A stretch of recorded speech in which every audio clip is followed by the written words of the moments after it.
हरि ओम नमो भगवते वासुदेवाय। भक्तों, हे गीतानुरागियों, अगर कोई आपसे पूछे कि जब से मेरे प्रभु श्री कृष्ण ने इस सृष्टि का निर्माण किया है, तब से अगर इंसान ने बुद्धि और विवेक पाने के बाद सबसे ज़्यादा किस विषय में सोचा है, किस विषय को तलाश किया है, तो इसके ऊपर जाहिर है कि अलग अलग विद्वानों के अलग अलग मत होंगे। लेकिन वो तलाश जो इंसान जिस दिन उसने पहली बार सोचने की क्षमता पाई थी, तब से सोच रहा है। और देखा जाए तो जिस खोज का अंत आज तक नहीं हुआ, और जैसे जैसे समय बीता जा रहा है और सत्य युग से कलयुग आ गया है और कलयुग भी अब विनाश की तरफ जा रहा है, तो लगता नहीं है कि साधारण जो मनुष्य है आम स्थितियों में अपने उस खोज को प्राप्त कर सकता है। आप सोचेंगे ऐसी कौन सी खोज है, क्योंकि वैज्ञानिक दृष्टिकोण से देखा जाए तो आज ईश्वर ने सभी खोजें कर दी हैं। इंसान ईश्वर के साथ चल चल के बहुत कुछ पा चुका है विज्ञान के साथ, लेकिन वो खोज जो इंसान आज तक नहीं पा सका, वो कहीं और नहीं भक्तों, वो खोज आपके अंदर है। वो तलाश है स्वयं की, अपने आप की। जी हाँ भक्तों, आज भी मनुष्य अपने आप को ढूंढ रहा है।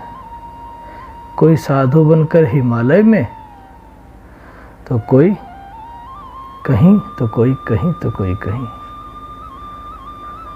कहीं साधना के अंदर खोकर स्वयं को ढूंढते हैं, कहीं परमार्थ के अंदर स्वयं को ढूंढते हैं।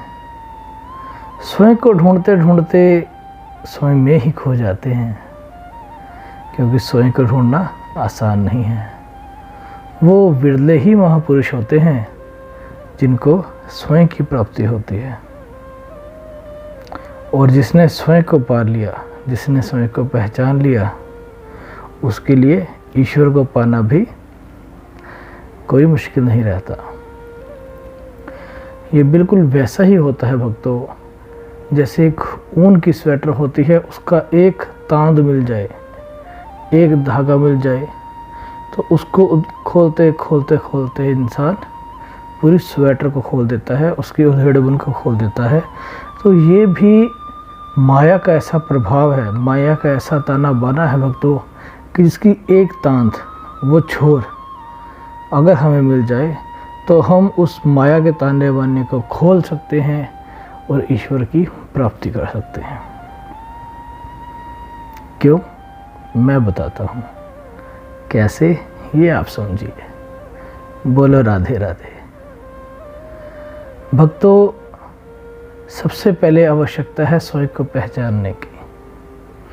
अगर आप स्वयं को अपने नाम, अपने जाति, अपने धर्म, अपने लिंग, अपने इस शरीर से पहचानते हैं, तो आप मिथ्या हैं भक्तों।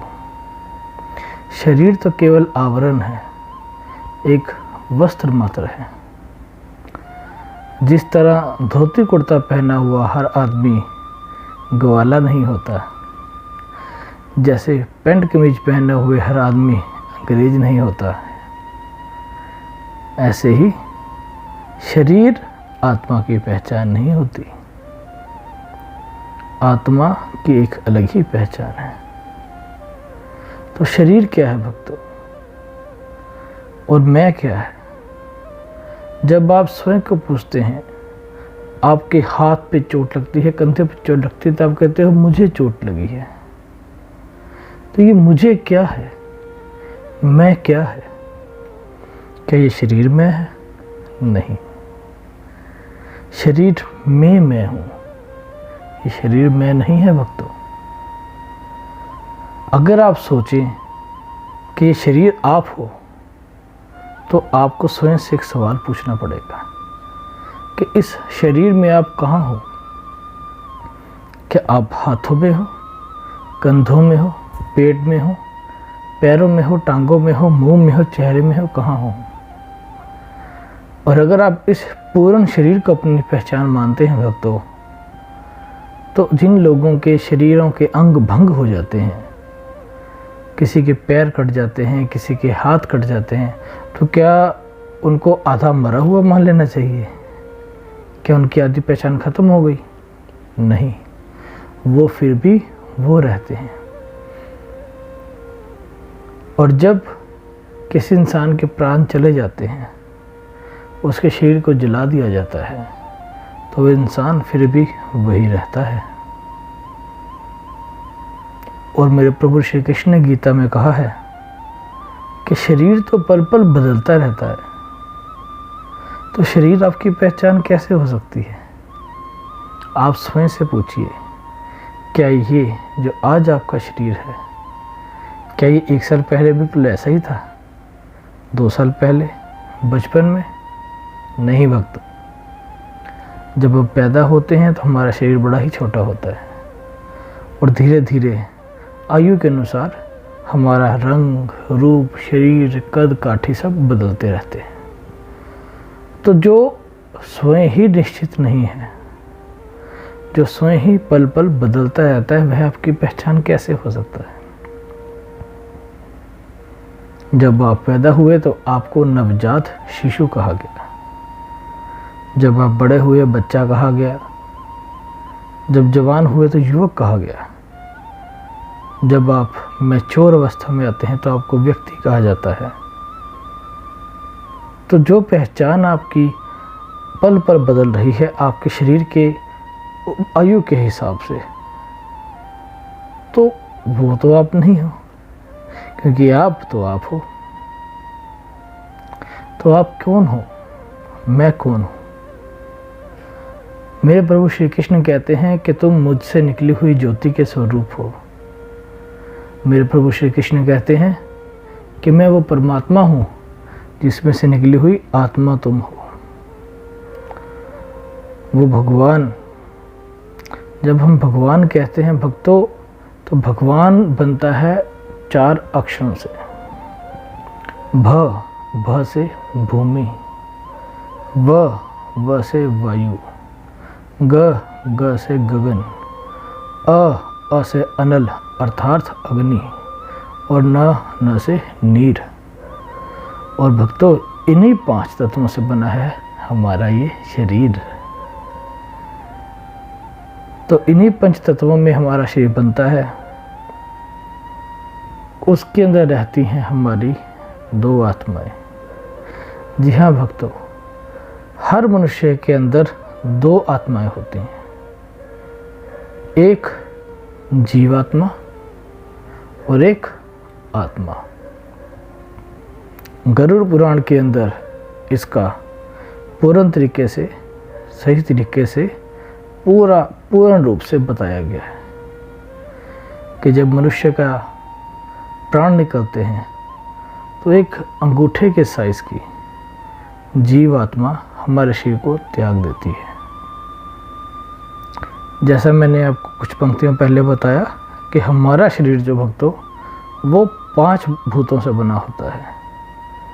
इसी प्रकार जीवात्मा जो होती है वो 3 भूतों से बनी होती है। उसके अंदर भूमि और नीर, जल नहीं होता, अर्थात वो आकाश, वायु और अग्नि से बनी होती है। यही कारण है कि उस जीवात्मा को कोई देख नहीं सकता। ना ही आकाश को देखा जा सकता है, कोई उसका रंग नहीं है, कोई रूप नहीं है। ना ही अग्नि को देखा जा सकता है, सिर्फ महसूस किया जा सकता है, that is a source of energy. और ना ही वायु को देखा जा सकता है। इन्हीं 3 तत्वों से बनी होती है हमारी जीवात्मा, और इस जीवात्मा के अंदर निवास करती है हमारी आत्मा, ईश्वर का अंश, जो हमारे अंदर का भगवान होता है। वो सोर्स ऑफ एनर्जी जो प्राइम सोर्स ऑफ एनर्जी के अंश मात्र से निकली हुई है, वही जिसे हम जीवन धारा कहते हैं, जिसे हम प्रकाशमयी रूप में जानते हैं। कहीं आपको लोग मिलेंगे विद्वान कहते हुए कि अगर श्रीमद् भगवद गीता के अंदर मेरे प्रभु श्री कृष्ण ने कहा है कि आत्मा को जलाया नहीं जा सकता, भिगोया नहीं जा सकता, काटा नहीं जा सकता, मारा नहीं जा सकता, तो जो गरुड़ पुराण में लिखा हुआ है कि भांति भांति के दोषों की वजह से इंसान को भांति भांति के पुण्य अथवा पाप फलों के हिसाब से अपनी सज़ा भुगतनी पड़ती है नरक लोक में जाकर। नरक लोक अथवा स्वर्ग लोक के सुख अथवा दुखों को भोगना पड़ता है।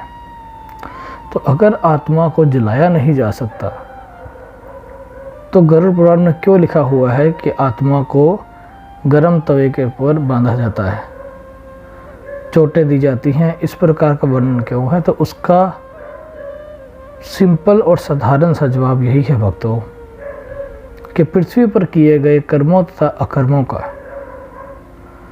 सबसे बड़ा जो नरक होता है वो पृथ्वी पर ही होता है। मनुष्य अपने द्वारा किए गए सभी अच्छे तथा बुरे कर्मों को मुख्यतः उसका फल पृथ्वी पर ही भोग लेता है, और जो रह जाते हैं ऐसे कर्म जिनका जो फल है पृथ्वी पर नहीं दिया जा सकता, वह स्वर्ग अथवा नरक लोक में जाकर जीव आत्मा को भोगना पड़ता है, आत्मा को नहीं। आत्मा तो ऊपर जाते ही जीवात्मा से अलग होकर ईश्वर में विलुप्त हो जाती है, और हमारी जीवात्मा होती है जो अपने कर्म फलों के हिसाब से पुण्य और पाप के हिसाब से अच्छे या बुरे कर्म भोगते हुए अगले जन्म को प्राप्त होती है। जो हमारी सोच होती है, हमारे विचार होते हैं, जो हमारी यादें होती हैं, जब हम मर जाते हैं तो वो हमारे साथ जाती हैं, वो जीवात्मा के साथ जाती हैं, उसका आत्मा से कोई संबंध नहीं है। आत्मा तो पहले ही जाकर कोई और जीवात्मा को ग्रहण करके किसी और शरीर के अंदर चली जाती है। That is a source of energy. आपको कई लोग ये भी कहते मिलेंगे भक्तों कि अगर आत्मा ने अगला जन्म ले लिया है तो हम श्राद्ध किसके लिए कर रहे हैं, दान पुण्य कर्म किसके लिए कर रहे हैं? आत्मा ने तो अगला जन्म ले लिया। यहाँ पर जीवात्मा और आत्मा के बीच का जो भेद है यह जानना पूर्णतया आवश्यक है भक्तों। हमारे साथ जो संबंध होते हैं, जो आदतें होती हैं, जो इच्छाएं होती हैं, वो जीवात्मा अपने साथ लेकर ऊपर जाती है। आत्मा जीवात्मा से अलग होकर नया जन्म ले लेती है, लेकिन जीवात्मा अपने कर्मों के हिसाब से सुख और दुख को भोगती रहती है। और हमारे दिए हुए श्राद्ध, हमारे अपने पितरों को समर्पित किए गए कर्म, पुण्य कर्म, दान पुण्य आदि उसी जीवात्मा के ही भले के लिए काम आते हैं, और उसी जीवात्मा के दिए हुए आशीर्वाद से हम यहाँ पर पृथ्वी पर फलित होते हैं। तो आप ये शरीर नहीं है भक्तों, आप एक जीवात्मा है जिसको इस शरीर को भगवान ने दिया है। अब भगवान आपको किसी पशु का शरीर भी दे सकते थे, पक्षी का भी शरीर दे सकते थे। अनंत योनियां हैं सृष्टि में, लेकिन आपको मनुष्य योनि ही क्यों दी? और मनुष्य योनि के अंदर भी ईश्वर भांति भांति की शक्तियों, कार्यकुशलताओं और क्षमताओं को साथ मनुष्य को जन्म देते हैं। कई मनुष्य बचपन से ही शौर्यवान होते हैं, कई बच्चे बचपन से ही बड़े बुद्धिवान होते हैं, कई मेहनती होते हैं। ऐसा क्यों भक्तों? ऐसा इसलिए क्योंकि भगवान ने हर मनुष्य के लिए कोई ना कोई कर्तव्य निहित किया होता है, और उसी कर्तव्य को मद्देनजर रखते हुए, सोच में रखते हुए ईश्वर आपके अंदर उन गुणों को रोपते हैं। अगर मेरे प्रभु श्री कृष्ण ने आपके द्वारा कोई बुद्धिमता वाला कार्य करवाना सोचा हुआ है, आपको वकील बनाना है, डॉक्टर बनाना है, ऐसा कुछ करवाना है, तो ईश्वर आपको बचपन से ही बुद्धिमता के गुण देकर भेजेंगे।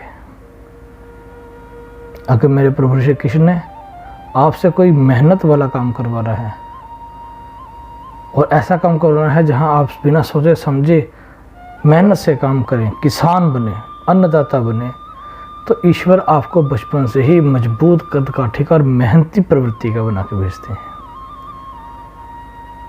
और अगर ईश्वर ने आपसे सैनिक का रोल लेना है, देशभक्त का रोल लेना है, पुलिस में बनाना है, फौज में भेजना है, तो शुरू से ही आपके अंदर देशभक्ति की भावना और शौर्य की भावना ईश्वर उससे आपको ओतप्रोत करके भेजते हैं। कहावत है कि पूत के पांव पालने में ही दिख जाते हैं। ये कहावत पूर्णतया सत्य है मेरे भक्तों। ईश्वर हर मनुष्य के अंदर, अगर आज की भाषा में बोला जाए तो वो सॉफ्टवेयर अपग्रेड करके भेजते हैं, डाउनलोड करके भेजते हैं कि इससे क्या करवाना है। और आज का मनुष्य सृष्टि के अंदर बचपन से ही अपने गुणों के द्वारा पहचाना जाता है। और यहाँ एक बात जरूर ध्यान रखिएगा मेरे भक्तों, इन गुणों का और ईश्वर के द्वारा दिए गए कर्तव्यों का जाति या धर्म से कोई संबंध नहीं होता। बुद्धिमान इंसान किसी भी धर्म जाति में उत्पन्न हो सकता है, कुछ निश्चित जातियों का उसके ऊपर प्रतिनिधित्व नहीं होता। ईश्वर के लिए आप सभी संतानें हैं। यह जो जातिवाद है, ये समाज को स्थापित करने के लिए बनाया गया एक सिस्टम था, जिसने आज एक बुरा स्वरूप ले लिया है। ईश्वर ने सिर्फ मनुष्य को बनाया है, उसके गुणों और दोषों के हिसाब से उसको दिया है, जैसा ईश्वर ने उसके लिए कर्तव्य निहित किया है। तो आप अपने आप को पहचानिए भक्तों। ईश्वर ने आपको किस लिए इस धरती पर भेजा है, यह जानिए। और अकर्मण योग, श्रीमद् भगवद गीता के अकर्मण योग को सोच में रखते हुए अपने द्वारा किए गए हर कार्य को मेरे प्रभु श्री कृष्ण के चरणों में अर्पित कीजिए और अपना जीवन श्रीमद् भगवद गीता जी के शब्दों के अनुसार से, अनुचरणों के हिसाब से जीवन यापन कीजिए। मेरे प्रभु श्री कृष्ण कहते हैं कि आपको भक्ति करने की ज़रूरत नहीं है, तपस्या करने की ज़रूरत नहीं है। कर्म कीजिए, मेरे अनुसार कर्म कीजिए, फल की इच्छा मत कीजिए, फल मैं दूंगा। कर्मण्येवाधिकारस्ते मा फलेषु कदाचन। कि हे पार्थ, कर्म करना तुम्हारे हक में है, फल की इच्छा मत करो। फल तो मेरे प्रभु श्री कृष्ण देंगे। बोलो राधे राधे।